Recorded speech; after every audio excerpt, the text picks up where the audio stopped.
2020年，一场从昆士兰开始燃烧的森林大火，一直持续燃烧了4个月。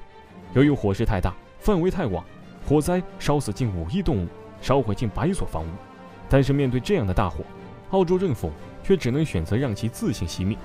很多人困惑，为什么火灾发生时没有进行人工灭火？人工降雨、喷洒干冰能扑灭森林火灾吗？先说人工降雨，我们目前只能实现人工降雨，还不能实现人工造雨。而人工降雨需要具备3个条件：上升的气流、一定的凝结核和冰核，也就是催化剂；其次就是充足的水汽。只有空气中的水蒸气含量达到降水的标准，或者接近于降水的条件下，人工降水的方法才能发挥作用。当森林起火的时候，具备上升的气流，向云中播撒干冰、碘化银、盐粉等催化剂，就能充当凝结核和冰核。但空气中水汽却是我们造不出来的。再加上森林上空的温度很高，随着热空气的对流作用，导致火焰上方水汽含量很低，因此达不到采用人工增雨灭火的条件。既然因为外界环境的限制，导致不能通过人工降雨对森林灭火，那能不能在森林的上空喷洒干冰来达到灭火效果呢？确实，作为一种固态的二氧化碳，喷洒干冰不需要考虑自然因素，但是即便如此，它仍然不适合用来灭火，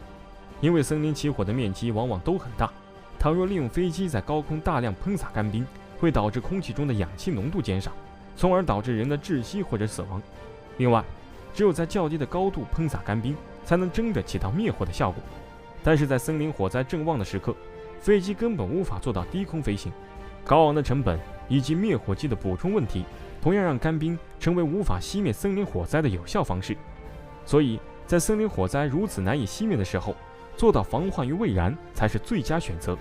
数据显示，在2010年至2019年10年间，人为原因造成森林火灾总数达到所有森林火灾事件的97%以上，其中祭祀用火、农业生产用火、野外吸烟、炼山造林分列前4位，而雷电、自然等自然因素所占比例只有1%。所以国家在每年的防火时期都会给当地的人们普及森林防火知识以及相关的法律法规，同时对入山的资格进行严格管理，限制游客在山里的用火情况。即便如此，我们依然不能掉以轻心，一旦有意外发生，可采用防火设备，比如防火线、防火沟，与河流、山崖等连接形成一个关系网，从而在火灾发生时将其控制在最小状况。